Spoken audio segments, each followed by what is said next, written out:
Wow, Wobie, look at all this new ammo I made. Oh boy, I can't wait to test this out by pew-pewing all the bosses in the constant. Walter, put your slingshot away, Walter.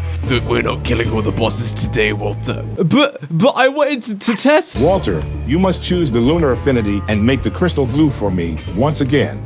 Crystal blue? You mean like my pure brilliance rounds? Yo, Mr. White, nice dog. You should totally side with the Wagstaff dog. Science!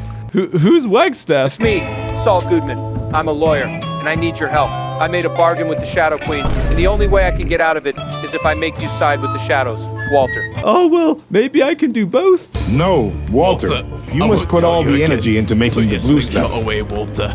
Walter, if I go down, you're going down with me. We're trying to keep this video PG-13, Walter. Science! I can't directly quote the meme, Walter. Mr. White, science, yo. It's time to cook the bosses. Fine. Wobie, it's time to cook. Dad, please, you have to stop. Our family is falling apart. You have to come home and stop this. What's up, guys? It's me, Banjo, the Crystal Pig, Business Pig, and today I sniffed of some of Walter's pure brilliance and thus had to avenge the people that Walter ran over that one time in that one episode by running him over. Oh, wait, this isn't Walter. Oh. But you know what?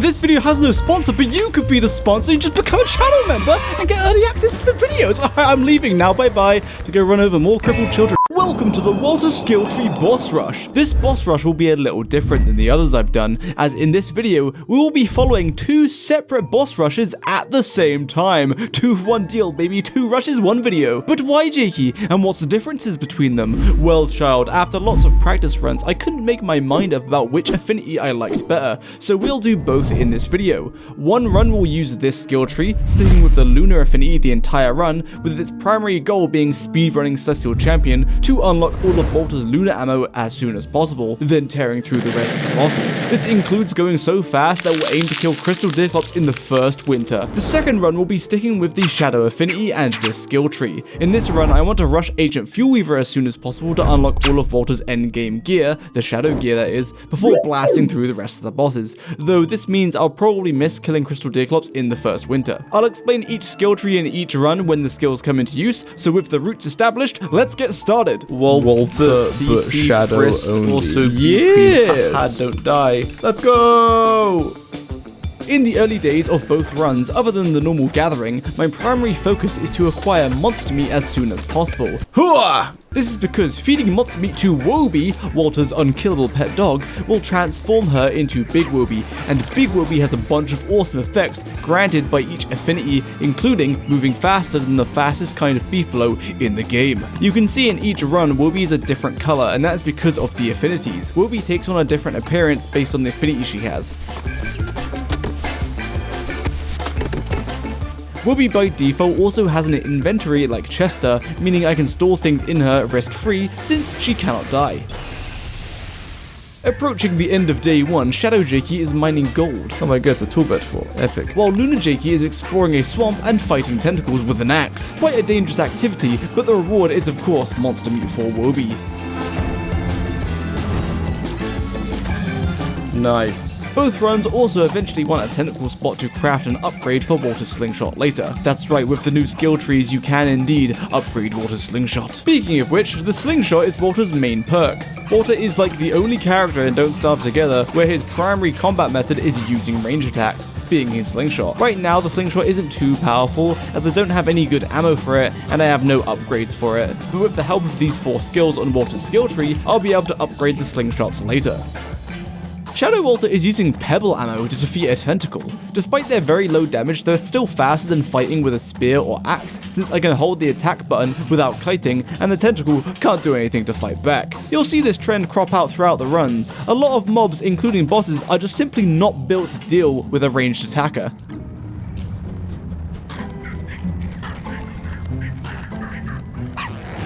Let's go! As soon after day 2 starts, Big Wobie has been achieved in the lunar run. allowing me to ride her and use Woby's lunar affinity. Woby's lunar affinity grants me the option to trigger a dash, which causes Woby to instantly run at maximum speed and increases that maximum speed a little bit too. This speed is higher than that of a rider beefalo with a glossomer saddle. But sprinting at this increased speed, it consumes Woby's hunger, and if her hunger drops to 0, then she will transform back to small Woby. We don't want that, as you can't ride small Woby. Do I smell monster meat?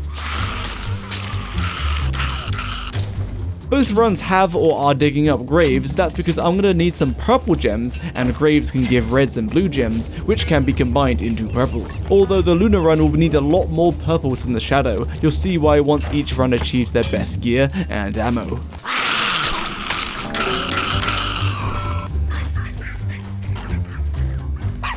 Nice, Big Woby is achieved. Soon after, on the same day too, the Shadow Run has also achieved Big Woby. The Shadow Woby affinity doesn't grant an instant max speed dash, but instead grants a small distance teleport. This teleport allows me to teleport across gaps in the world or across small bits of ocean. This will be really good for world exploration and navigating the caves. And otherwise lots of little cheeses that you will see. Over on the lunar side, you can see I've hung monster meat on Woby. This is thanks to the drying rack skill on Walter's skill tree.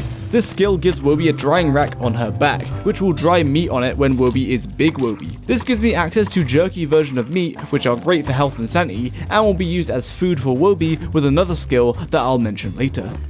Wait, what? I didn't know that Woby glows. Oh wait, does she not glow? I'm confused. Why is Woby glowing? I think I was technically in the dark, but it looked like she was glowing because I could work in the dark just then.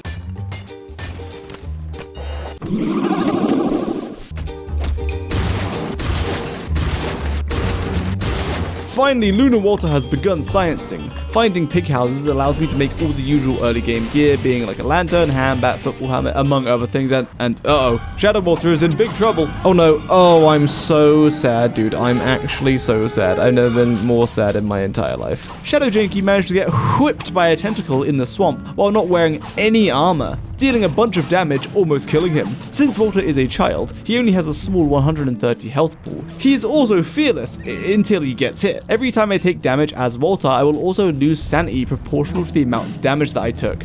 As seen when I got whipped by a tentacle, my sanity plummeted to 0. This has upsides and downsides. Walter is not affected by negative sanity auras of creatures like Ancient Fuelweaver and Deerclops, but if I take a hit, things can go very wrong very fast, as I will go insane. But that's not the only issue when taking damage. If I'm riding Woby and take 8 damage or more to my health within a 5-second window, Woby will buck me off, which means not only will I lose sanity, but I will be thrown into danger without Woby's speed to get me out of danger, so I simply can't be taking too much damage while riding Woby.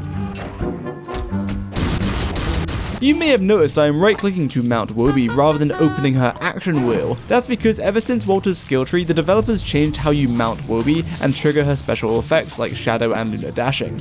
These controls were awful and I hated them so much. You had to click like 2 or 3 times to mount Woby, and you had to like double click or double tap an arrow key to make her dash. These controls caused a lot of accidental triggers of effects and not being able to trigger the intended effect at the intended time. So I'll spare you from multiple runs before these two using these old controls, as my rage was simply untethered during those times. To avoid me destroying my keyboard, I installed the better spellcasting mod. This mod allowed me to bind opening Woby's action wheel to a hotkey on my mouse, along with binding the dash ability to a different hotkey on my mouse. This freed up the right click option on Woby to simply mount and dismount with 1 click. Great, this took the controls from being unbearable to actually quite nice to use. I don't usually use gameplay changing mods, but this one I would highly recommend if you're playing on PC and you're playing Walter. There's living logs. Lunar Walter found a living tree for living logs. Nice, and also the terrarium. This will spawn the Twins of Terror later.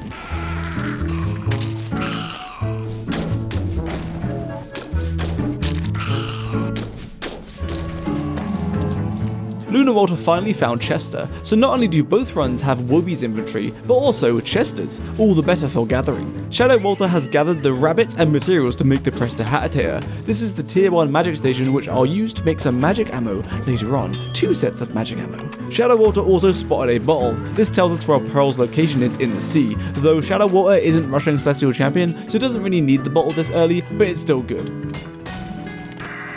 Shadow Wolves. The scrapyard. To make an upgrade for Walter's slingshot, I'll need some scrap, which is dropped by the scrapyard's fences. Oh, okay. Never mind. Moonstone.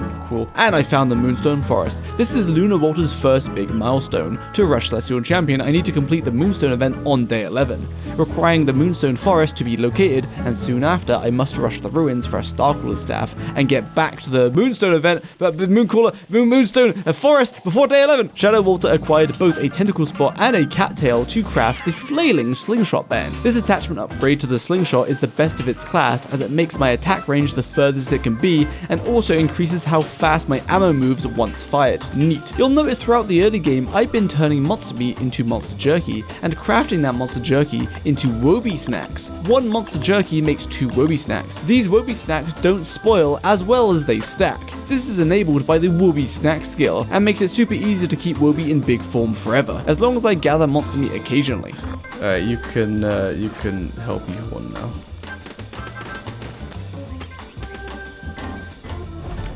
While Lunar Walter starts basing as he needs to get down to the ruins soon. Alright, nice. Found the set piece. Shadow Walter has found the Shadow Piece set piece. Shadow Walter, if you remember, is rushing Ancient Fuelweaver first, so he needs to kill the Shadow Pieces as soon as possible, which makes this an essential find. Lunar Walter hasn't got the materials necessary for the flailing slingshot band, so for now we'll make do with the pigskin band. This band has only one effect, of increasing my range a little. I'm also making the silk grip. Slingshot grips affect the fire rate of your slingshot, and the silk grip is the worst one, although it's better than having no grip. Its effect is that my attack speed will ramp up until I've let off 4 shots, which achieves its maximum attack rate. This ramping effect is interrupted whenever I stop attacking for any reason, so I have to build the effect back up again. Lunar Walter is about ready to head to the ruins, so let's hammer the alchemy engine as I'm bringing that down with me since I want to make moggles for easier exploration in the caves. Moggles require a glowberry, which you can only get in the caves, and also requires an alchemy engine to prototype, hence why I'm bringing it with me. Oh, okay. Blue mushroom is just here. Alright. The good luck. Lunar Walter instantly finds the blue mushroom forest. And what does this mean? Say it with me. The Lunar Grotto mushroom biome is behind it. The Lunar Grotto biome has mushrooms, which can be killed for even more living logs, which is great, as with these extra living logs, I can make extra magical staffs in the ruins. As Lunar Walter searches for the ruins, Shadow Walter has begun to base, and is also preparing for a ruins rush. Although the Shadow Walter's ruins rush doesn't need to be quite so rushed, as the Shadowrun will be doing the Moonstone event on day 31, not day 11. Also, check out this base location, it's sandwiched right between 2 wormholes, that's so lucky. Wormholes of course give you instant access to other parts of the map by jumping through them.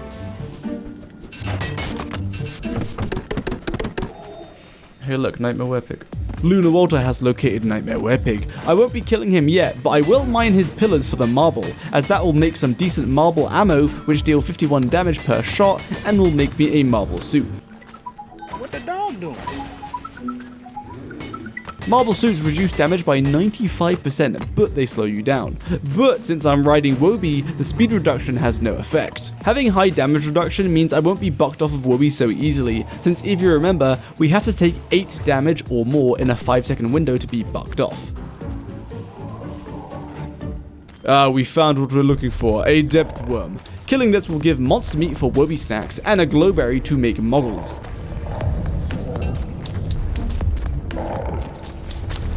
Ow. This is too many. I'm not interested in fighting all of this. As we find the ruins, Shadow Walter is right behind us, as the Shadowrun has just started its ruins rush and also found Nightmare Werepig, stealing his marble to craft the same marble suit and marble rounds for the slingshot.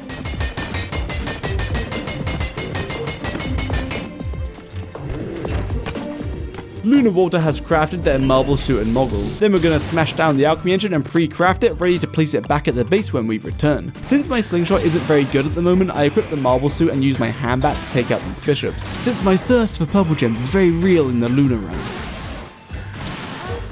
Soon after, I make the Thulsite Medallion to locate Ancient Guardian and shoot off in that direction. But Ancient Guardian is located in a whole different branch of the ruins. This will cost some precious time as we approach day 11. This is where Shadow Woby shines. I'm able to teleport across biomes in the caves and ruins to reach those other biomes so much easier. Wow, that was the first time we used the Shadow Dash this run.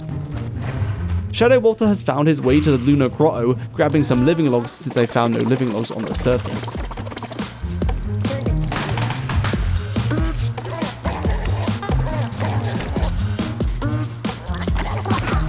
Boy howdy. Lunar Walter has gone insane to acquire the chair blueprint from the Sitting Horror. Since Lunar Walter will be rushing Pearl, this blueprint will be a huge help. Fighting shadow creatures with the slingshot is just so funny. By simply holding the attack key, Walter will auto-target the teleporting shadow creature at a range, killing them really fast, since they just keep teleporting all around him, never being able to get an attack in. One bad thing about Big Wobie is that once combat is started near her and you're not riding her, she will run away, and then when she runs over spider webs, she causes spiders to come down, which compounds the issue. Small Wobie doesn't trigger spiders, but in this case, I got lucky as a bishop was nearby to distract the evil spiders. But Wobie will help us mine when we chop things, as I have this skill unlocked, Helping Horns, which means Wobie will chop and mine when I do, but only Big Wobie, not Small Wobie. Although when she does this, it consumes quite a lot of hunger. That's why I turned this skill off in Wobie's action wheel until now, as I didn't have a lot of Wobie snacks earlier on. Whoopsie, Shadow Walter forgot to prototype marble shots, so back to the surface he goes to correct that.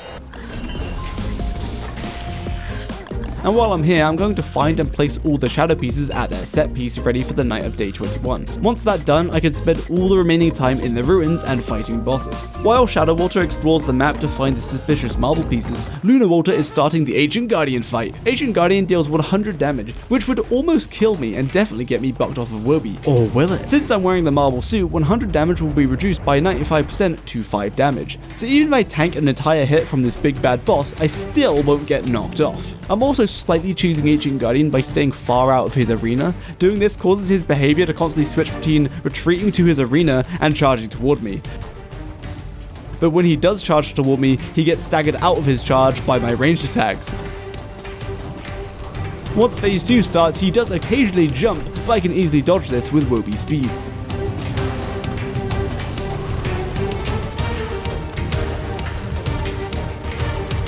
Ancient Guardian has been defeated, but careful of those shadow tentacles, Jakey. We just run around here and spawn all the tentacles. Thulsite fragments are very tasty for Walter, as it makes one of his best ammos that he can easily access earlier on, which I'll craft once we find a pseudoscience station. But what's in the chest, Jakey? What have we got? Oh, it's beautiful. A bunch of really good stuff. I see green gems and Thulsite, so that's a win for me. I must take advantage of these graves while I'm here, as of course, they give red and blue gems. Meanwhile, Shadow Walter has found and moved all the suspicious marble pieces into place by middle of day 10, ready for day 21. Day 11 is nearly here, but Lunar Walter has upgraded a pseudoscience station and started crafting. A couple of key crafts here are the Thulsite rounds and the Thulsite frame. Thulsite rounds deal the same damage as marble rounds, but have a 50% chance to spawn a shadow tentacle which can hit the enemy for 68 damage. That makes these rounds one of the most powerful rounds in Walter's arsenal, as long as the shadow tentacles actually hit their target. The Thulsite frame is an upgrade to the slingshot. Slingshot frames offer special effects related to ammo storage in the slingshot. The Thulsite frame specifically unlocks a second storage slot in the slingshot. From this slot, ammo can be shot as a special attack,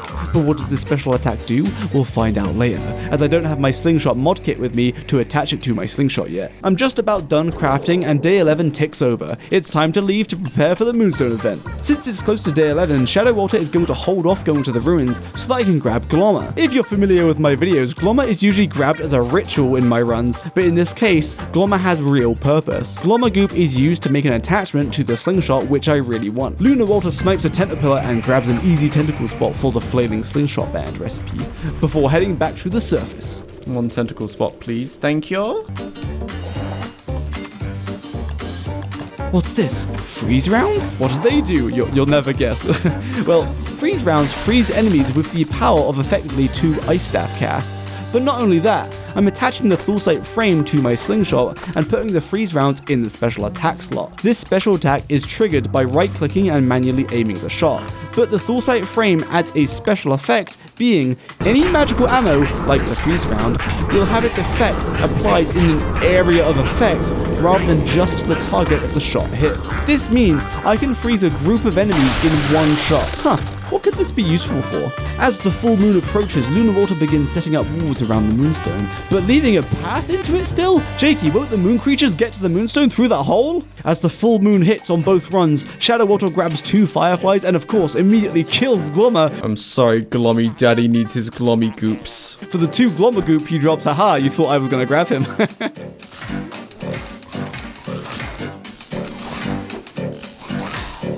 So I want to freeze them as soon as they get to the entrance. Meanwhile, the Moonstone event has begun on the Lunar Run, and oh wow, freeze round effect being applied in the area of effect means I can constantly freeze the werepigs and hounds that are coming for the Moonstone. Sweet! This is probably the easiest Moonstone event I've ever done, and also completely like risk-free unless you like mess up aiming the shot, which I did once, but nah, let's not talk about that. And there we go, just like that.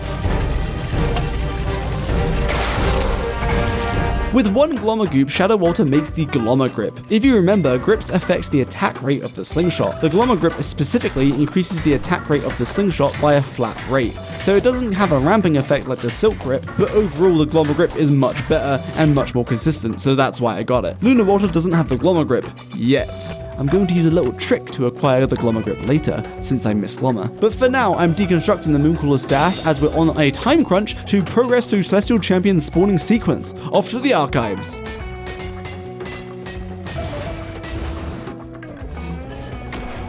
Meanwhile, Shadow Walter with his Glommer Grip upgrade is ready to brave the ruins with his slingshot. Lunar Wilby may move faster than Shadow Wilby, but the teleporting across gaps from Shadow Wilby is super helpful while traversing Ancient Guardian's labyrinth, as I simply don't need to care about the spiders and just can keep teleporting away and get looting the tasty chest and just teleport away from danger.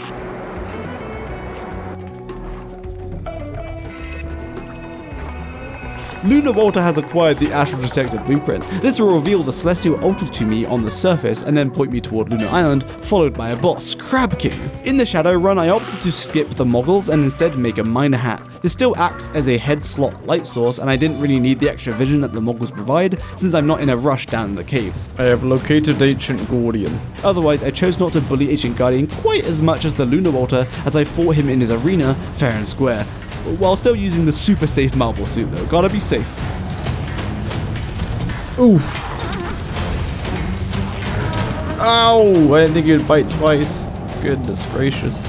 Getting bucked off of Wilby is usually where everything goes wrong. You lose sanity, lose speed, and with the marble suit especially, I lose even more speed. Luckily, Ancient Guardian was close to death and I made it through till the end. Oh wow, I got my own club. That's a really nice chest. Your popping spores are of no protection to you, little gnome. As Lunar Walter has his slingshot. Your living logs are mine.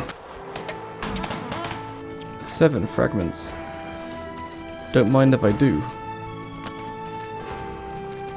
Over on the Lunar side, I've begun the task of locating the celestial altars on the mainland. Then I'll be heading over to Lunar Island. Using 2 astral detectors at once allows me to use both arrows that are generated to pinpoint the piece's location a lot faster than just using one detector. As can be seen atop Wilby, I can use her drying rack not only for making her treats, but also for making my own jerky for healing insanity. This will be my primary healing method in both runs, at least until I acquire jelly beans.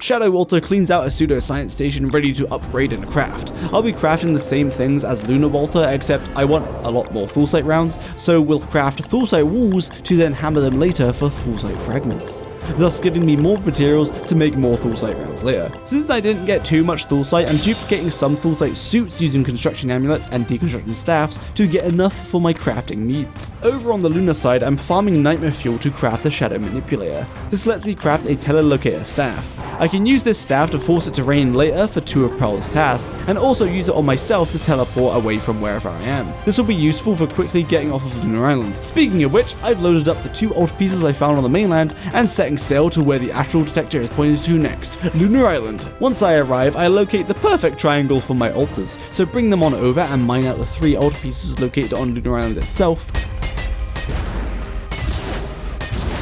Plugging these in allows me to craft my next new ammo, Moonshots. These rounds can be prototyped at a lunar altar with this skill unlocked on the skill tree. These shots are amazing. They deal 51 damage and 34 of that damage is area of effect. These are staple area of effect rounds for dealing with trash mobs and day-to-day shooting and tooting. They're also so cheap. Since I have this skill unlocked, I craft ammo faster and get more ammo than usual, about 50%. In this case, I get 30 ammo per craft, which only requires 1 moonglass. So I'll collect some moonglass from Lunar Island before I leave the Telelocator staff safely back to the mainland.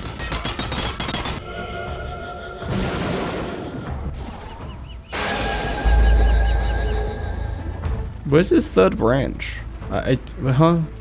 Where's the branch that has the chairs, which means I can get the chair blueprint? to think he was literally right here. Anyway, time to go insane. Shadow Walter took his sweet time, but I finally found the branch of the ruins with chairs, which of course will home the sitting horror, who coughs up the chair blueprint. What's this? Lunar Walter is in the Pig King biome searching for Glommer, but it's not a full moon. You've missed him, Jakey. Wait, what? Glommer, and there's the goop. Yes, I'm so good at the game. I saw Glommer on the map for a split second. Aha! Leaving the area unloaded, Glommer will have spawned off-screen during the full moon, and only despawned by flying away once I got close. In the time between spawning and despawning, he gooped exactly once, which allows me to use that single group to craft my Glommer grip. Aha, so smart. With the Glommer grip acquired, I equip it onto my slingshot and craft another magical ammo, this being slowdown rounds. These rounds slow the enemy down that you shoot by 30% for 30 seconds, and the rounds can stack up to 3 times, slowing down your target by about 70%. But I pair this with the Thulsite Frame special attack, so I can slow down a group of enemies with this ammo now, since its effect is applied in area effect. Prepare yourselves, as both runs are going to start fighting a boss at the same time. Shadow Walter is taking on the Nightmare Werepig on the way out of the ruins, while Lunar Walter will be starting the Bee Queen fight very soon. The Nightmare Werepig is a tricky one usually, since meleeing him relies on you wearing him out and DPSing him while he's down, but he'll sometimes run away from you and be annoying to chase down. So using the slingshot, I can shoot him when he runs away, which triggers him into running back toward me. This speeds up the fight significantly, while also reducing the risk of being surprise attacked if I were to chase him down. Lunar Walter has started the fight with Bee Queen. I'll be using both the slowdown rounds and the moonshots to deal with Bee Queen and her minions. By firing off the slowdown rounds with my special attack, it will slow all the enemies down within an area of effect. Firing off 3 of these rounds will slow them all down by 70%, though this effect only lasts for 30 seconds, so then I'll need to refresh it. Slowing Bee Queen and her minions down allows me to DPS her for a lot longer than if she wasn't slowed down. And thanks to my flailing slingshot band, I have the maximum attack range, granting me even more time to attack before Bee Queen closes the gap. You can see the effect of the slowdown rounds on my targets by noticing the black inky lines dripping off of Bee Queen into her minions. Shadow Walter has entered phase 2 of Nightmare Werepig, where he begins punching. Of course, I'm going to utilize this punch to knock out all of his pillars for the Dreadstone within. During this phase is where Nightmare Werepig does a stalking behavior, where he will hang back and watch you while regenerating health. Normally you can only stop this by approaching him and attacking him, but you may be met with a punch. But in Walter's case, I can simply shoot him with my slingshot when he begins stalking, to force him to approach me with a swipe attack. This expedites the fight with minimal risk. Nightmare Werepig enters his last phase. In this phase, Nightmare Werepig will swipe, stalk, and punch. This phase is short-lived as I finish him off with my Thulsite Club.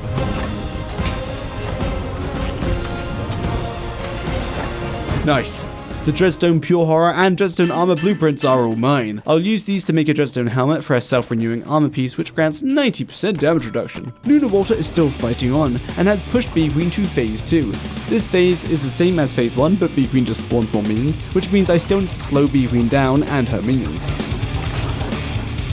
Once phase 3 starts, Bee Queen will no longer try to enter melee range of me, so the minions are what I primarily need to slow down. But I can also do a little trick. When Bee Queen screams in phase 3, she causes her minions to charge towards you. But if you move out of the targeting range as she screams, the minions don't target you, and you effectively just skip that scream. If I pull this off, I don't need to run away from the bumblebees and can get some extra damage in. I had some Nightmare Fuel left over, so use some Thulsite shots for their increased damage over moonshots due to the Shadow Tentacle damage, pushing Bee Queen into phase 4.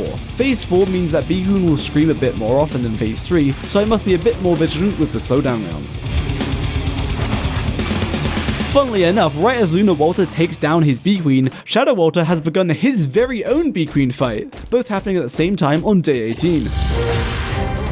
Shadow Walter has an advantage over Lunar Walter though. Wooby's quick shadow dash allows me to evade Bee Queen and her minions much easier, creating distance between us in a single teleport. Shadow Walter also has lots of Thulsite rounds, and plenty more materials to make even more of them. This means more damage being directed at Bee Queen, while prior to starting this fight, Shadow Walter also made a Shadow Manipulator and crafted slowdown rounds for use in this fight. Why are we doing Bee Queen so early though? Especially since Lunar Walter is meant to be rushing Celestial Champion? Well, that's because one of the best slingshot upgrades upgrades is the Bee Queen grip. This grip is the same as the Glommer grip in that it speeds up the slingshot's attack rate by a flat amount, but it's a much faster attack rate than the Glommer grip. In fact, this is the grip that I'll be using for the entirety of the Lunar Water run. It's that good. And of course, the rest of the jelly I could turn into jelly beans. Lunar Water's next goal is Pearl's task to acquire Pearl's Pearl. That prep is kinda boring, so we'll be coming back to him when it's nearly done. Meanwhile, Shadow Water is about to be stung by a bit of trouble. Oh dear.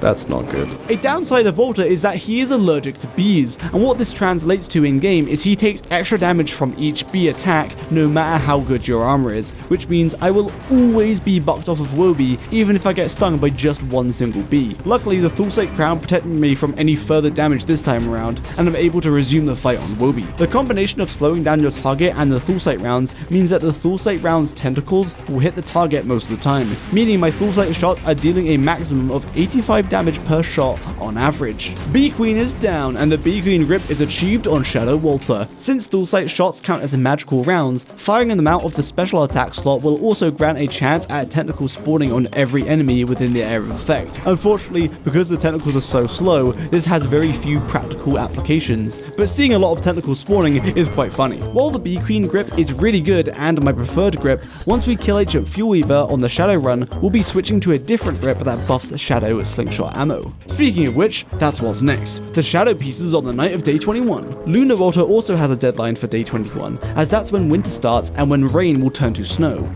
By utilizing this mechanic, I can complete 2 Pearl tasks at the same time, but that requires a koalefant to perish, for I need its trunk for a crafting recipe.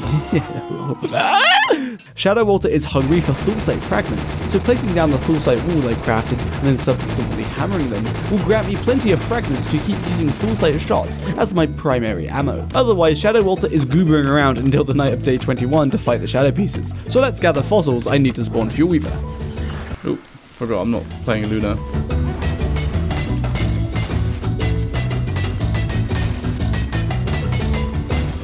Oh, it's raining. Okay, cool. I don't need to use some of my telelocator staffs. Lunar Water has struck luck. It started raining when I was going to Pearl. I was going to use telelocator staffs to force it to rain, but now I won't need to waste them due to the natural rain that just started. I don't want Pearl to go inside before I give her an umbrella, so I quickly plant my 10 butterflies for one task, then pick 6 of them to make a pretty parasol, and force it into Pearl's hand. Nice! That's the rain task done. Then it ticks over to day 21, the start of winter, and that rain has turned to snow, letting me give Pearl a winter coat to tick off the winter task too. When I complete tasks, Pearl will give me a bundle of thanks. These will include a fishing lure.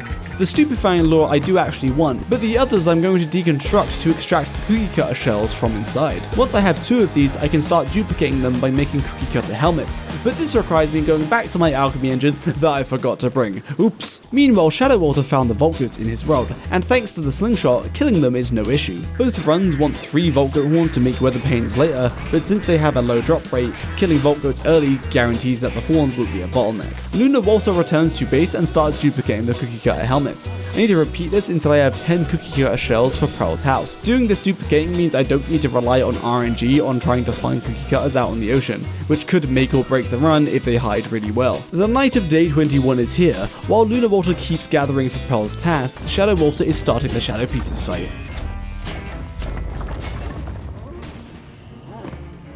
The Shadow Pieces fight as a trio, and if you kill one, the others will level up, increasing their health, damage, and speed. Woby is fast enough to dodge the attacks of the lower level Shadow Pieces, and once my speed isn't enough, I can use my Shadow Dash to quickly dodge out of the way of attacks. The strategy for this fight is to kill the Knight first, then the Rook, then the Bishop. The reason for this is the Bishop has the least health when level 3, so will take the least ammo, and less time to kill. It also moves quite slowly, and despite its attack being a teleporting one, it has a surprisingly short attack range. So by firing off slowdown rounds to slow its speed by 70%, I can somewhat safely attack it at a range, moving away before the Bishop reaches its teleport attack range. Though if I mess up and get hit by the Bishop, it will be devastating, as Woby will almost definitely throw me off and run away. Lunar Water is having a much cheerier time completing Pearl's tasks and attempting to trap her on a grass boat. Shadow Water has taken down the level 3 Bishop, rewarding him with a Shadow Atrium to spawn Ancient Fuelweaver, which is the next boss that I'll be taking down. Jakey, why are you doing Pearl's fishing tasks. Since you've done 2 weather tasks, you should be able to skip the fishing task, but I seem to have forgotten that at this point. But oh well, too many runs, I keep forgetting things, I'm getting old. Anyway, I got Pearl's Pearl was acquired on right as day 23 starts, very cool. Next for Lunar Walter is the Crab King boss en route to Celestial Champion. Earlier I crafted and equipped a different frame, the Scrappy Slingshot frame. This frame has a single ammo slot, but it provides a different special attack. Holding right click, I can charge up a special shot which will deal up to double damage of a normal shot, depending how much you charge up. It takes a little longer to charge up than a normal shot. This paired with the manual targeting nature of special shots allows me to attack enemies from very far away. I of course will utilize this to cheese Crab King. The distance of the shot is far enough that I can prevent Crab King from doing any attacks at all. Technically, this is caused by my boat being far away from Crab King, not me. So if you want to replicate this, you need to have your boat as far as me, then stand on the side closest to Crab King for your shots to hit Crab King. After a long enough distance, your shots do disappear, so if you're too far away, they just won't hit Crab King. And of course, the gems that I plugged into Crab King don't matter because none of his attacks are being triggered, except his towers. Maybe not too many red gems, but meanwhile, Shadow Walter has found the Atrium Pillar guarded by 2 bishops, and is on the way to the Atrium Arena. Alright, let's get out of here. Usually the Atrium is a place where you need to be able to manipulate your sanity to pass the sanity obelisks and traverse evil clockworks. But as I have Shadow Wobie, I can simply just teleport through all of my troubles with ease.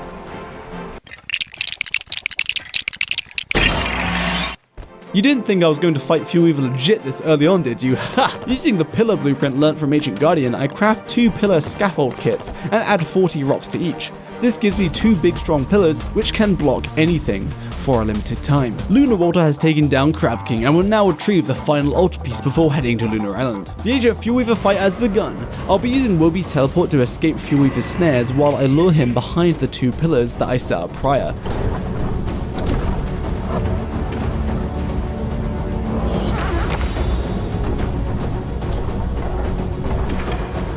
After Fuelweaver is in place, I teleport outside of the arena and start attacking him from a distance with full sight rounds. When you exit the arena, Fuelweaver really wants to get back to the gateway to try to despawn himself, but the pillars are in his way. So therefore, blocking him outside of the circle of the arena forces Fuelweaver to always attempt to walk back to the atrium gate rather than walking around randomly. This is essential for preventing Fuelweaver from pulling the key from the gateway and despawning himself. But my pillars can only hold out for a certain amount of time, since when Fuelweaver walks against them, they do block him, but he damages them. Once they take too much damage, they will crumble to the ground. Will my DPS be enough to kill him before he kills my pillars?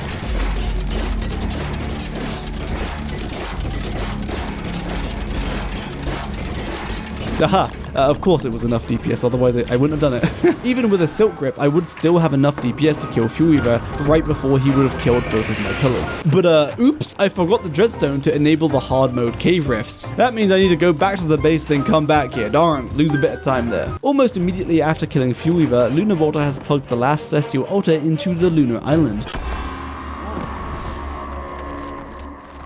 and triggered the Moonstorms to activate. We're approaching the Celestial Champion summoning sequence now. Now that I'm done on Lunar Island, let's just humbly teleport off of Lunar Island and land safely back on the mainland. Are you serious? Is this even possible? What is this? Since when is that possible? What? No. Shadow Walter made it back to the atrium with 5 Dreadstone for my Queen Charlie. What? Nice, this means the Shadow Rifts will be active in the caves on day 30. That's when I can start heading back down to acquire my final gear loadout for Shadow Walter.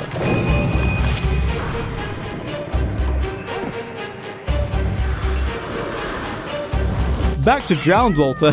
I'm at the scrapyard hoping to find a potato, which will allow me to make the goggles to navigate the moonstorms.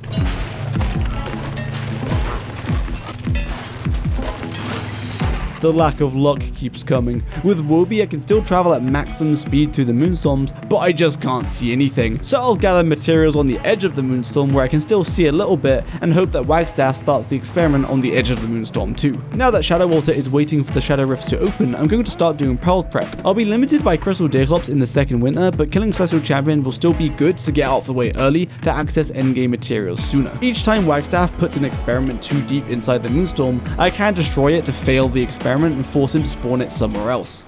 Yeah, I'm not even gonna try that. The moonshot's area of effect makes short work of the moonbirds coming to attack the experiment. Wouldn't it just be terrible if I accidentally shot the experiment by accident? That would be crazy. August, no! No! I just special shot the experiment. No! Excellent. With Lunar Walter on his way to Lunar Island, Shadow Walter has found Claus' deer for the antler and Claus' sack.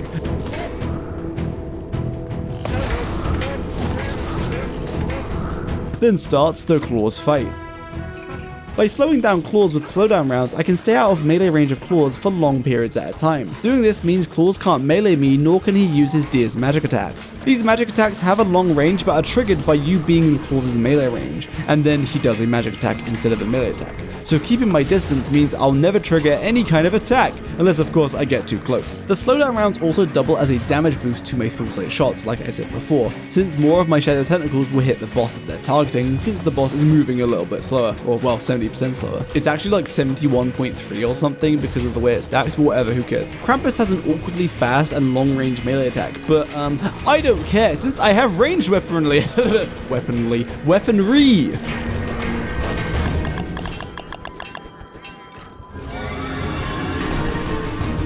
Once phase 2 hits, I have to look out for Claus' pounce attack. This attack can put Claus within melee range of me, causing him to trigger some magic attacks. Not that it matters, because I can simply dodge all this with Shadow Wilby's teleporting dash.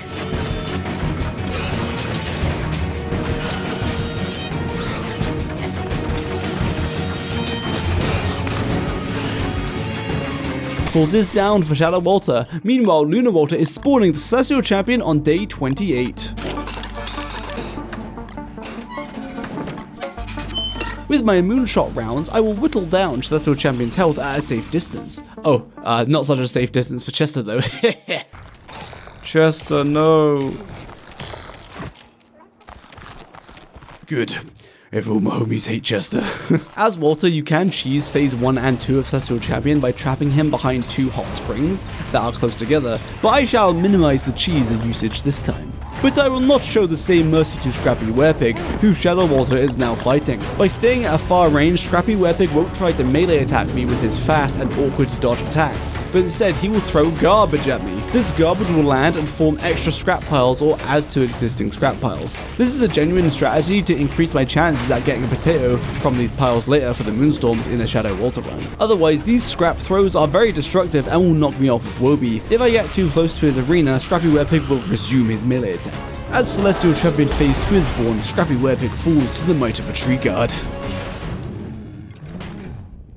Celestial Champion phase 2 spin attack matches your speed, which means it will spin very fast, since I'm riding Woby who runs real fast. Luckily I can trigger a dash to reach a higher maximum speed once Celestial Champion begins spinning, allowing me to outrun it. When using ranged weaponry, you can use a neat method to not have to dodge the Gestalt attack that I saw on a channel called Null's YT. I didn't use the method in this run, but it's still a cool strategy, so I'll link their video in the video description.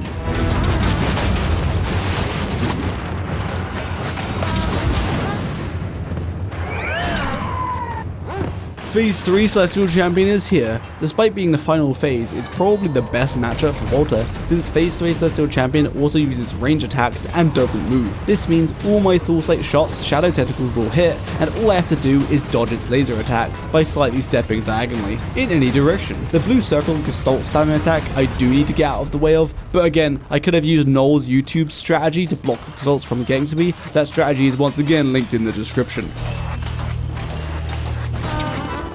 Celestial Champion has bit the dust, and there's no breaks as Shadow Walter has spawned the Twins of Terror. We'll start with taking out Spasmatism. Did I say it right? I don't know, the blue or green twin, I don't know, colors are hard. Meanwhile, Lunar Walter has given Wagstaff the sacred Celestial Shard to turn on the lunar rifts in the overworld. Here you go, Wagstaff. Our first lunar rift will now spawn 3/4 of the way through day 34, right before the last day of winter. But that's not all. While Shadow Walter fights the twins, Lunar Walter is spawning in the Eye of Terror. This is just to get this one out of the way since the terrarium needs to go on cooldown between fighting the twins and the Eye of Terror. The twins in the Eye of Terror are entering phase 2 at the same time. Of course, the twins are significantly harder than the Eye of Terror, and uh-oh, I got bucked off.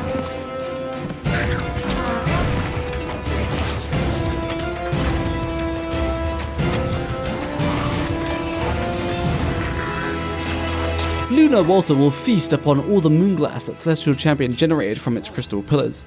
This moonglass will keep me topped up with moonshots for a very long time. Not only is the moonglass a great reward, but the Celestial Crown is also a great damage boost for later. Shadow Walter is starting the second round with the twins, instantly taking out Spasmodism and moving on to Retisnator. Using the slowdown rounds, I can slow the minions down to keep them away, then lure the big bad boss away with its dashes. Thanks to my grip attack speed, I can fire off a round between its dashes for an extra bit of DPS. But the fight is interrupted by Deerclops. Deerclops' air effect attacks will help distract the minions while we finish off the twin.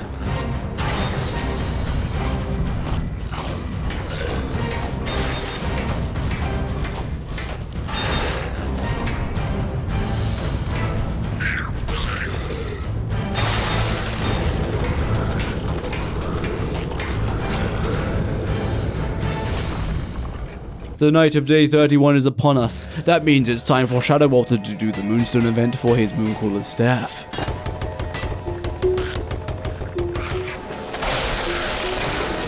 Why did they get unfrozen so fast? Why are you unfreezing? Did they fix it? Why are they unfreezing so easy? What's happening? What? Why can't... Okay, I couldn't attack for some reason. I don't know why I couldn't attack.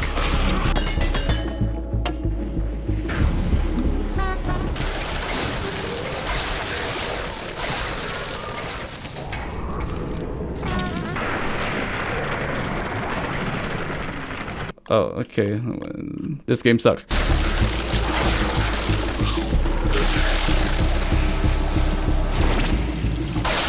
Jakey wins again.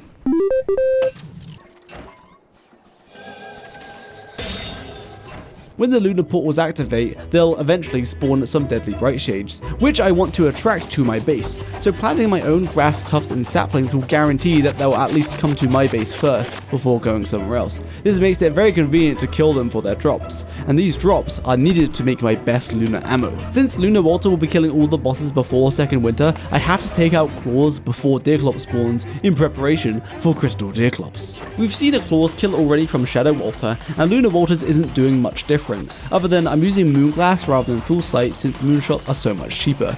Although I experiment with a little cheese. By standing really far away from Claws' sacks while shooting, Claws will constantly switch between coming after you and going back to its sack. Meanwhile, Shadow Walter is in the archives, hammering Full Sight walls for a little extra Full Sight fragments to see me through until I get my best Shadow ammo. And Shadow Walter has then activated the archives as Lunar Walter's Claws switches to Phase 2.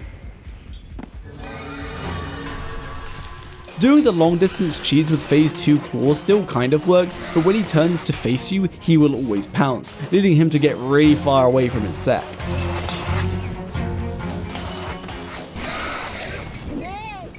Lunar Walter was on Lunar Island during the night of day 30, which is usually when Deerclops spawns, but she hasn't spawned. So I've made a hostile flare which requires flares and a Glommer Glue, something that I only have 2 of. So if Deerclops doesn't spawn from 2 hostile flares, I'll have to race back to Lunar Island to activate the Moonstorms to get Glommer before winter ends, otherwise I'll miss the first winter Deerclops kill.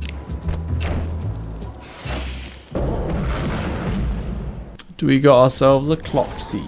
Oh yes we did, nice! Don't have to go to Lunar Island. Oh, we got Rictus. While Lunar Walter takes care of Deerclops, Shadow Walter's cave rifts are open and he has found Rictus, one of 2 encounters that can happen at a Dreadstone Outcrop. Rictus spawns inside of another dimension and he can be pulled out of it by hitting them with something, but you can't target him directly. Luckily, I can just use my special attack from my slingshot and shoot it in his direction to force him out of the Shadow Realm. Rictus can knock me off with Woby, but won't be able to kill me unless all 3 of them are out at once. Finally, Void Cloth has been acquired. This cloth will unlock Shadow Walter's best slingshot grip for his shadow ammo. These Ickers spawn in pathways between biomes in the caves while the rifts are active, and I need their goop for one of the crafting recipes for my shadow ammo. While Shadow Walter fills his bottle with Icker goop, Lunar Walter's lunar rifts have opened, which means I can stop playing with Deerclops and instead of kill her to mutate her into Crystal Deerclops. Portal's open, I repeat, portal is open! Deerclops, it's time to die!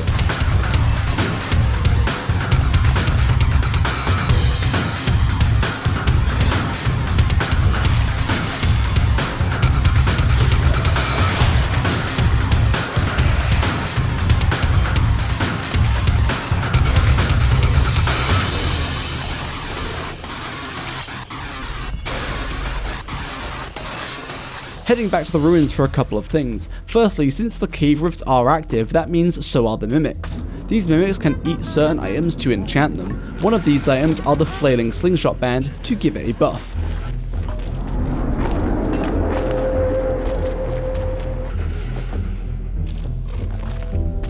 But of course, I must exterminate the mimic to retrieve my enchanted slingshot band. There it is, the possessed slingshot band. This band is the same as the flailing slingshot band, except it has an extra effect, being whenever I fire ammo, there's a 30% chance that shooting that ammo won't cost me that ammo, so effectively saving me 30% of my ammo. Very neat. While we're here, we may as well just go teleport around the labyrinth for extra chest loot, then kill Ancient Guardian again, right? He does have some of the best drops after all. I'm hoping for some more green gems so I can make more construction magic items. By the time the second Ancient Guardian fight has begun, Lunar Walter has finally defeated Crystal Diclops in their battle of who had the better range attack, and it was done on the very last day of winter. Nice. Crystal Diclops drops 2 pure brilliance. I'll use this material to make the endgame lunar crafting station, which will also unlock my final lunar rounds once I get the materials for them. Shadow Walter's Ancient Guardian has entered phase 2, but whose Shadow Tentacles will win the fight? Mine or Ancient Guardian's? Mine, of course, and my wishes were not granted, for I got a chest lacking any semblance of green magic, which is tragic. This means I need to raid my now refreshed ruins since killing Ancient Fuelweaver to acquire some green gems. Using the Furry Forager skill allows Woby to pick an extra item when I do. This only works for a select few plants, but one of those plants are cactus. This may sound super amazing getting double the cactus, but since you can't ride Woby at the same time as her digging things up, it's usually only a little bit faster to run around on your feet and collect double cactus, versus just riding Woby fast and collecting a normal amount of cactus. But it's still neat. This cactus I want to keep my sanity up, to keep my Lantern's Crown active. While it's active, it will fire off a Gestalt, dealing 42.5 damage whenever I hit something, which is quite a sizable damage boost. These endgame shadow materials also allow me to craft a crafting station for my base, which unlocks all of my shadow ammo. Shadow Walter is almost complete. Oh, we have some gamers. These possessed creatures spawn throughout the caves thanks to the cave rifts. They're usually hard to fight as they kite you, but I have ranged weaponry of course, so it's some easy pure horror. Lunar Walter is moving on to his next lunar boss, the possessed Varg. While a lunar rift is active and you haven't already killed a mutated Varg, all of the suspicious dirt piles in the world will lead you to a Varg. Oh goodness.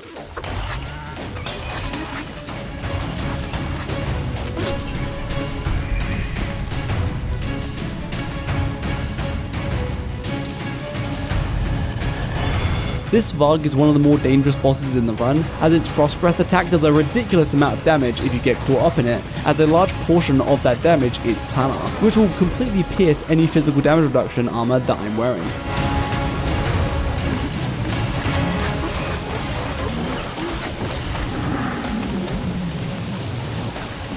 Shadow Walter has done it. The Shadow Plinth has been placed. This unlocks my new shots, the first of which being Ickies. These shots will slow down one enemy by 70% for 60 seconds, though unfortunately their effect is not applied in an area effect if I shoot them through the full set frame special attack, but they're still really cheap and really good. For the other 2 rounds I need to do some duping of Dreadstone and Pure Horror, as these are the 2 key materials to make Dreadstone and Pure Horror rounds. The Void Cowl and Void Grip has been crafted and attached to the slingshot. This is the final grip in the game, which has a speed ramping effect. After you've fired 4 shots, it ramps up to its maximum speed, which is faster than the Bee Queen grip. These 2 grips are both very good, and the Void Grip only gets better than Bee Queen grip if, while all else is equal, the Void Grip can fire off more than 9 shots in a row at a time. Then it's faster than the Bee Queen grip. But all else is not equal, as using the Void Grip and the Void Cowl together will buff them 2 new ammo I'm about to craft, the Dreadstone and Pure Horror rounds. Dreadstone rounds normally deal 68 damage, but using the Void Cowl and grip buffs its damage to 78.81, and part of the damage is planar damage. This ammo also has a 50% chance to drop to the ground once they hit their target rather than being destroyed. Combining this with the possessed slingshot band means I'm consuming 80% less Dreadstone rounds. The Pure Horror rounds have a very interesting effect. After the initial hit, they will cause the target you hit with them to bleed for 10 planar damage 7 times over a short period of time, and this stacks up to 4 times, so you can shoot an enemy 4 times to make them bleed for 40 planar damage per tick for 7 ticks. But with the Void Cowl and Grip equipped, the amount of bleeds per shot is buffed to 9, so you won't need to refresh the bleed as often. But the best part about these horror rounds are their effects can be applied in an area effect if you fire them out of the full sight frame special attack, meaning you can bleed bullied a horde of enemies with only one shot. I also crafted the Umbrella, which is a handheld item that protects from 100% of rain, including the new acid rain in the caves while the rifts are active. This umbrella can also be deployed on the ground to protect an area on your screen from rain and acid rain. Handy because I want to steal some more icky goops from the ickers to repeatedly craft more icky rounds until I have a full stack of 120 of them. 120 icky rounds will last a long time. Despite the lunar rift being active, the first set of bright shades won't spawn until a while after when the rift grows to a larger size. So while Lunar Water waits for that, I'm desperately searching my already scavenged ruins for some green gems, as I'll need to duplicate the bright shade drops later to sustain myself with enough lunar rounds. Oh, surprise moose goose! Your babies will suffer by the hand of the moonshots because of your Excessive territorialness, that's a word. I think I need to leave. Moonstone is quite far away. The portal has spawned pure brilliance. I don't need a lot of this material, which is only a little, but this means we're getting closer to the bright shade spawns. Since I unlocked Dreadstone rounds on the skill tree, I also got a 2-for-1 deal and unlocked Kablooies, or gunpowder rounds. These rounds do 59.5 damage with a chance of exploding on impact, dealing double damage, and that double damage is area of effect. But we'll save these rounds for Crab King because now it's time to show the might of my new shadow shots by bullying Dragonfly. The strategy here is to slow Dragonfly down with the icky rounds, then bleed her with 4 pure horror shots, and then use Dreadstone shots until the bleed wears off and then refresh it. I use my mouse to switch ammos, since if I were to right click ammo in my inventory to equip it directly, it can interrupt the firing animation, which would reset my attack streak and therefore reset my speed ramp bonus from the Void Grip. So I'll always try to fire off 9 or more shots at a time, but sometimes it can't be helped and you simply need to move out of the way. As for Dragonfly's minions, I could kill them, or I could freeze them with freeze rounds, but I forgot to bring my freeze rounds. So instead, I'm going to be shooting icky rounds at them, each of them, to slow them all down so they won't bother me as often. Doing this allows for more DPS to be poured on Dragonfly herself.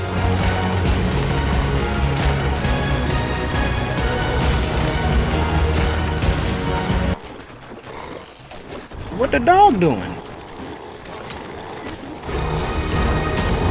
The Dragonfly is down. The gems will surely be helpful in spawning in Crab King. Meanwhile, Lunar Walter has been scouring the map to find his shadow pieces. 2 of 3 have been found along with the set piece. I need to get a move on though, as my new moon is on day 49 since I killed Celestial Champion on day 29. Finally, Lunar Walter has been graced with new friends at his base. Bright Shades. These enemies can be easily taken out from a range to acquire the Bright Shade husks. This material is the sole ingredient to make Bright Shade rounds, my best lunar rounds. While this is going on, Shadow Walter is fighting the Nightmare Werepig for the second time, but this time with his new shadow shots. Slowing Nightmare Werepig down causes him to take a long time to run away and then return, as when Nightmare Werepig runs away, he likes to get a certain distance away from the player before turning around and returning. The reason I'm taking him out again is because I thirst for an injection of Dreadstone and Pure Horror to make more shadow rounds. Since Lunar Water does not have the Possessed Slingshot band, I'll be chewing through ammo quite fast, so I'll be duping the Bright Shade husks by making Bright Shade staffs initially. This costs 6 husks to make, so I profit 3 husks each time I dupe one. After all that duping, I have 21 husks and a staff left over. Finally, the 2 lunar rounds are upon us. The Bright Shade rounds deal 68 damage and have a chance to spawn a Bright Shade Vine that whips the enemy for 90 damage, and it does this extremely fast, so they will never miss. The Pure Brilliance rounds are a debuff round that lasts for 30 seconds, and causes the enemy to take 5 extra planar damage whenever they're hit by any planar damage. And guess what ammo does planar damage? Bright Shade rounds. The rounds themselves deal partial planar damage, and the vines they spawn also deal partial planar damage, so their damage will be buffed to 73 per shot when the Pure Brilliance rounds debuff is active, along with the vines damage being increased to 95. As Shadow Walter cleans up his second Nightmare Werepig, Lunar Walter is on to kill his first Nightmare Werepig, but using lunar shots. Since Nightmare Werepig is shadow aligned, I'll get a 10% damage bonus for using lunar rounds against him, so that's why my damage will be higher than the numbers that I just stated before. Since Nightmare Werepig does not back attacks, the mob also won't save me against him, but it will prevent a lot of damage. Lunar Water wants the Dreadstone body from Nightmare Werepig, since with this setup I plan to heavily utilize the Enlightened Crown for extra damage, meaning all my armor requirements are placed on the body slot.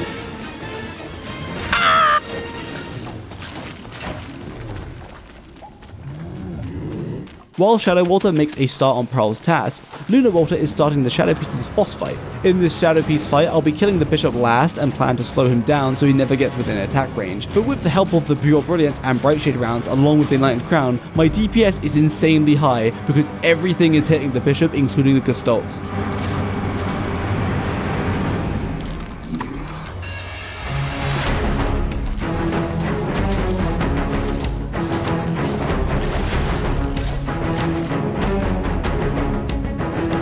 Nice. That's how we do the shadow pieces without them letting an attack on you. Despite me having seemingly lots of Bright Shade materials, I still use the Moonglass rounds for trash mobs, basically anything that isn't a boss, since they're just so cheap to make and I'd like to save my best rounds for bosses. All aboard, little Pearl.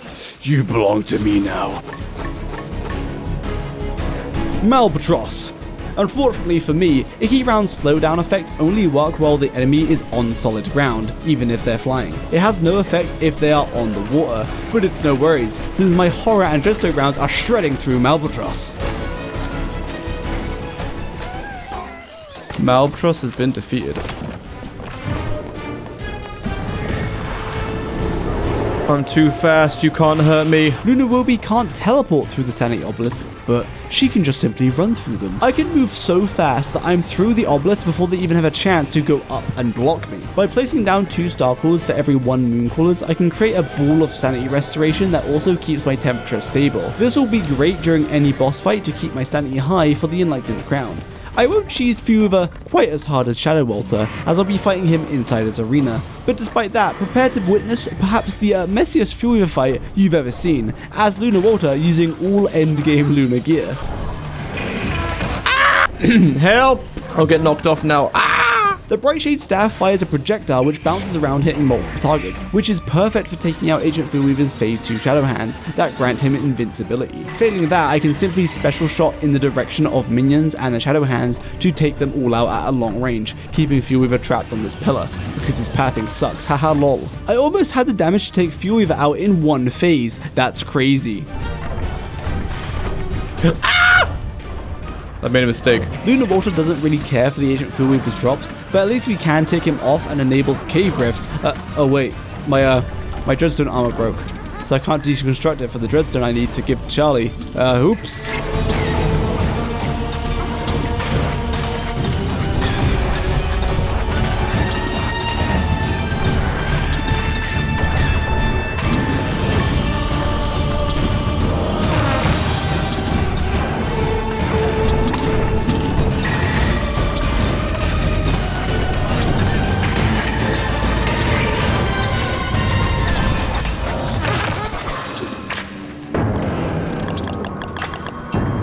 That did not go well, but it's fine. I broke my Dreadstone body armor.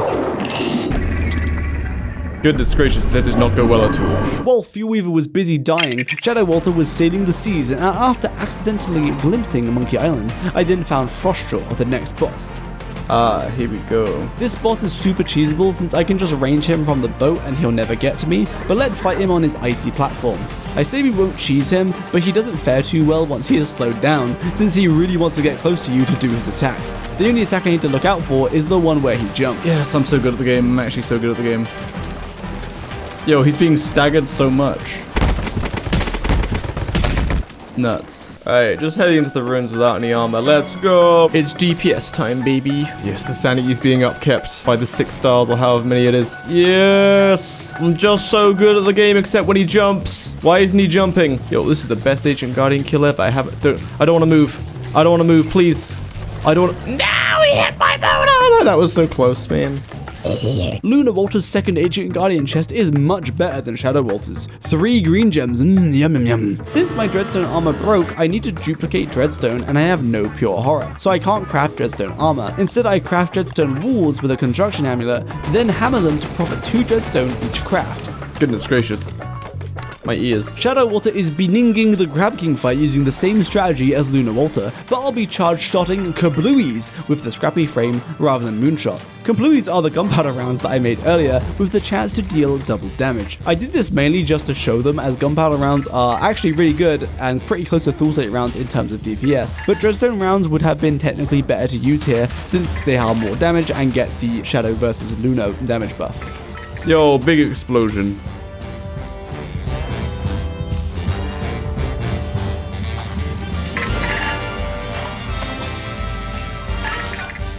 There you go. Time to cry. Oh, I think I understand now.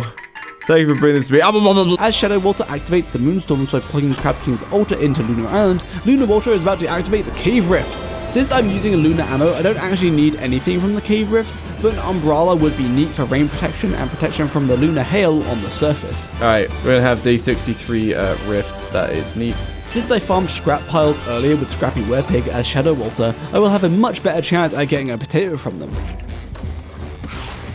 2 potatoes. Alright, that's all we need. Goodbye. Right, what was I doing? Die! Ah, yes, I was about to go kill Antlion. It is time for Cheesy Wheezy. Fighting Antlion with no sandstorm protection is okay as long as I stay on Wobie to be able to move fast, and I need to stay close to Antlion. If I move too far, then I lose targeting on her and I won't be able to damage her. When you don't damage Antlion for an amount of time, she begins healing. Oh goodness, that's not good. Nice!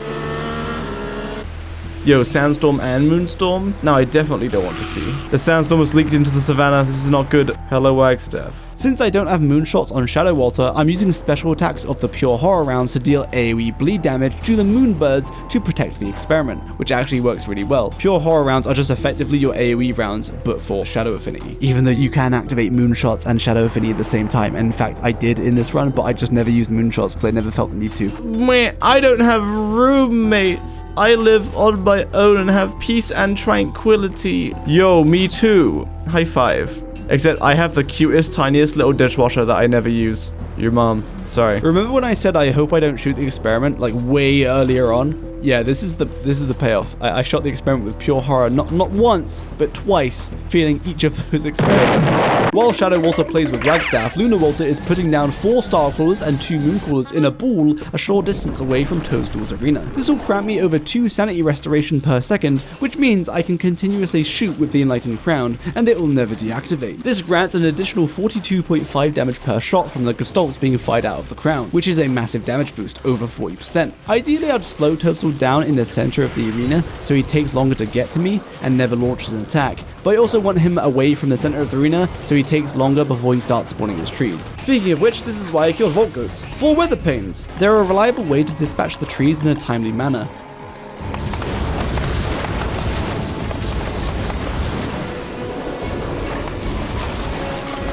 Since I also have the Bone Armor, I can mostly ignore the Boom Shrooms as the Bone Armor will prevent the damage. Although I have no other armor, so if the Bone Armor is on its 5-second cooldown and I get hit by Boom Shrooms, I will be killed instantly.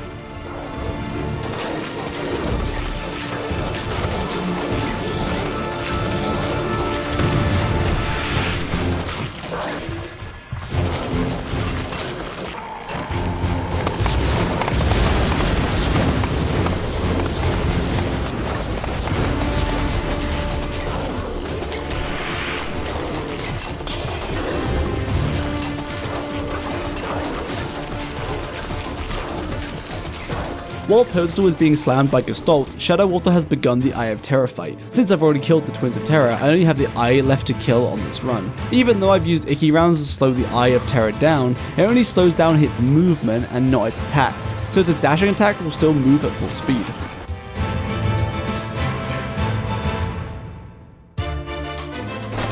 See you, idiot. Oh, I wish there was a way for me to just have to not go all the way around to get into this biome. My goodness. Whoa! I'm too good at the game. Antlion for Shadow Walter is much easier as I can use the Astroggles from the Moonstorm event to see through the sandstorm and attack Antlion from such a distance that she won't even try to fight back. Eating rocks, are we? At the beginning of day 63, while Lunar Walter explores the ocean for Malbatross of Frostjaw, Shadow Walter is starting the Celestial Champion fight. This fight should go much faster than the Lunar version, since all my ammo gets the 10% damage bonus from being Shadow fighting Lunar. Also, the overall DPS of Pure Horror plus Dreadstone is more than Brilliance and Husk, except when the Lunar setup uses the Enlightened Crown, of course. Oh my goodness. Once again, Icky rounds do slow the enemy down, but it doesn't slow their attacks down, so all of Celestial Champion's attacks which involve it moving do not get slowed. This slowdown effect is especially noticeable on phase 2, with Celestial Champion's spinning attack. Despite it moving so fast, I can still teleport with Wilby's dash if I think I'm going to get hit to get out of trouble.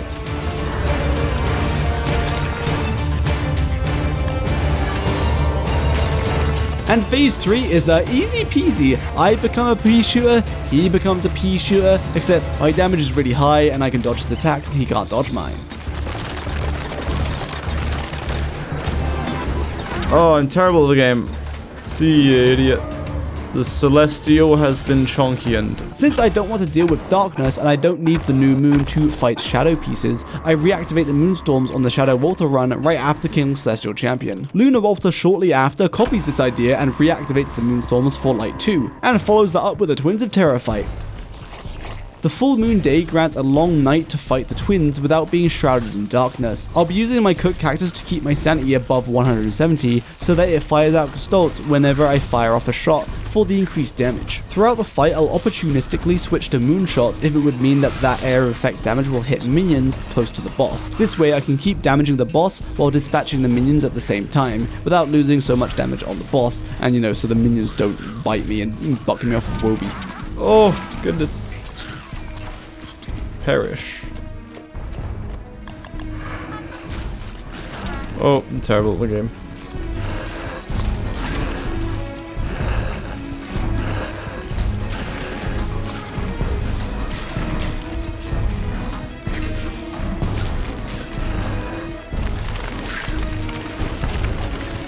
Man, he was so close to dying.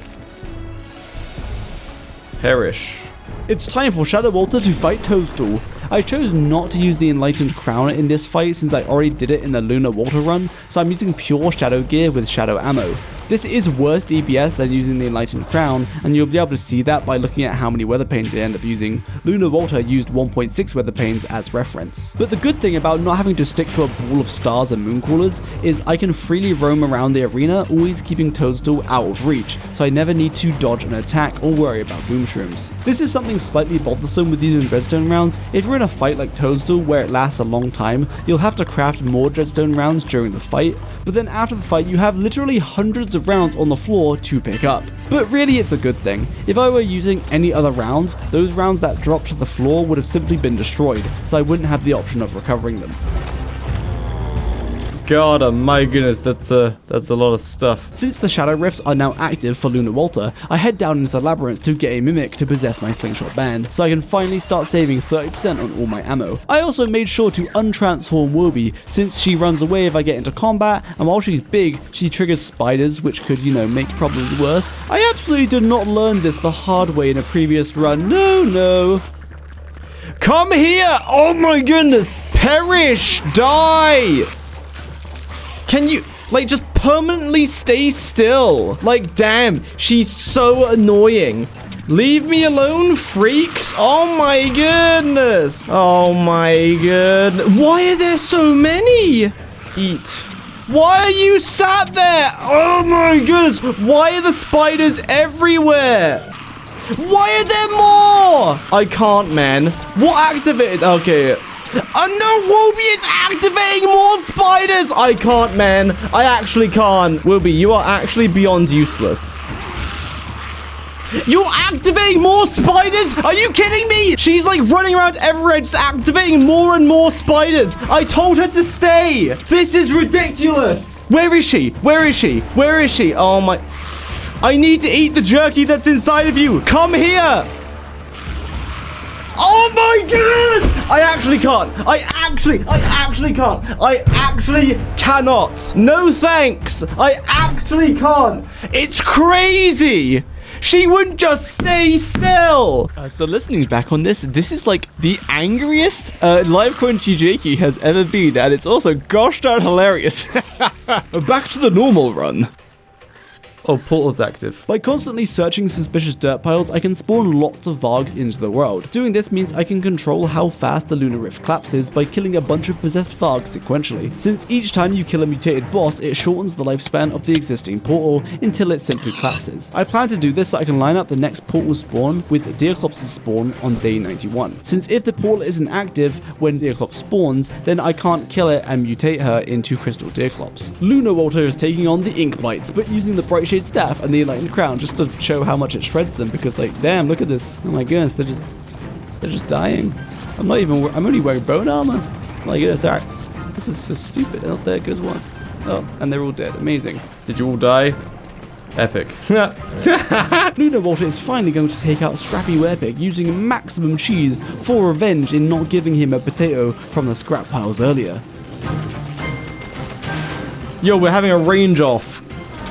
Oh goodness, I'm not nearly close enough for you to get me. The crab pack wins again. Uh-oh, he's ramming through his fences. That's not good. Get away from me. Alright, fine. I'll let you rip out one laser attack. Oh my goodness, big PP laser attack. That's all you get though. Time to die.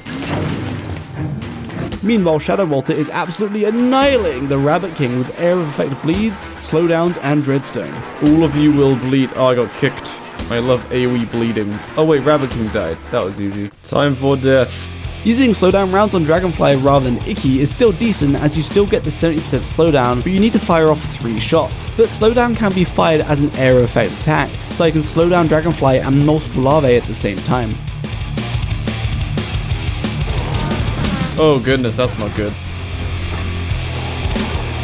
We saw his full speed for a split second there. It's kind of spooky fast.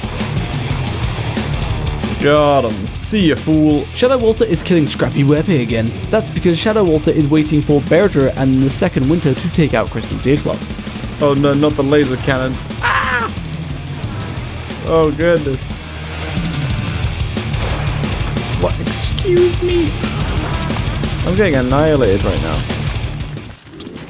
Oh man, let's do some gambling. We're gonna do some gambling while we wait with Jimbo. Oh hell yeah, what did I get for that? Oh my gosh, I got bananas first tie. Oh yes, we spode run the bananas. This is like the only good reward potentially. And a bunch of cards that I could have used against Celestial Champion, but I didn't. I'm gambling until Berger spawns. 10 times multiplier, hell yeah. Also, I'm not gonna pretend that I'm very good at this.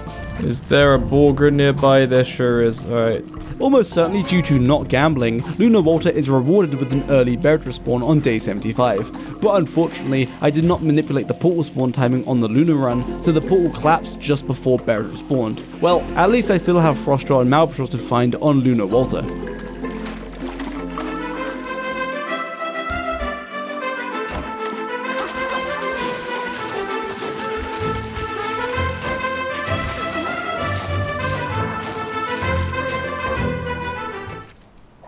Wow, look, it's Malpatross. I love Malpatross, my favorite boss. Slowdown rounds work on the enemy regardless if they're flying, on the ground, or on the sea, so slowing Malpatross with them works, whereas with Ica, it did not. But what doesn't work are the Brightshade rounds. The vines can't spawn on the ocean, so I lose that portion of its damage.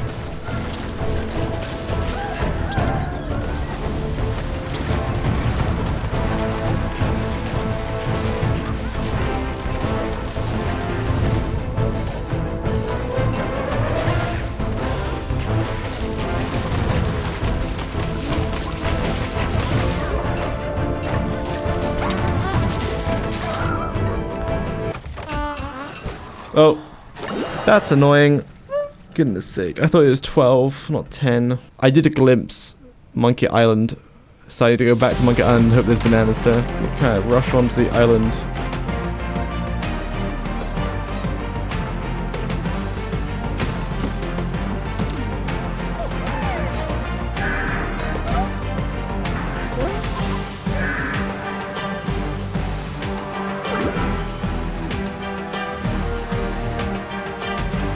Oh, Frostjaw is here. Showing all the game mechanics. Yes, that is what I'm doing. I'm showing all the game mechanics. Yes.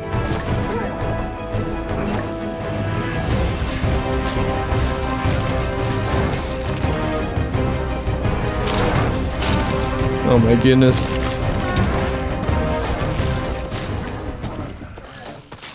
The next portal has spawned, so it's time for Berger to perish to give rise to Armored Berger. I set up 2 lots of balls of star callers and moon callers so that I can constantly kite between the two and have my sanity be restored while fighting Berger.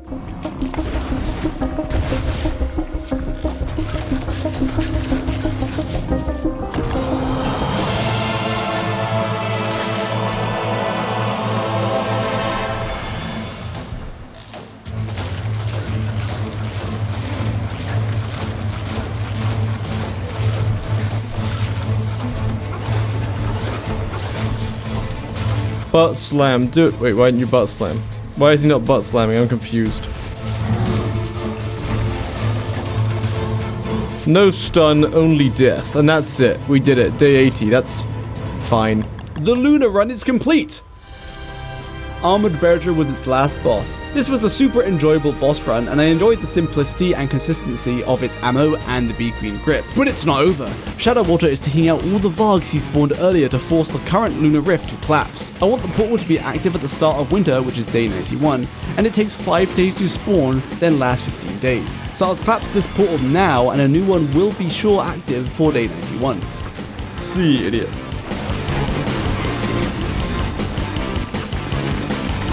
Oh, he cooked himself up real good.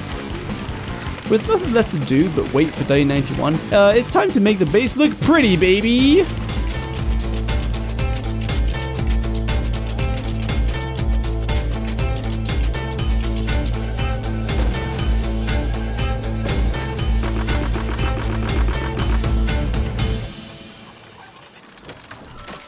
Oh, I see a Diclops.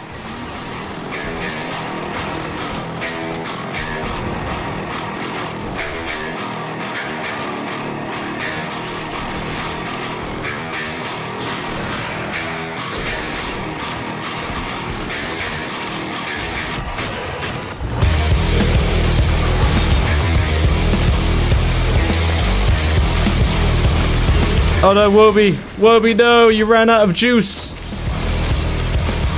Ah, just one crystal Diclops? Absolutely not! We need more! More! More!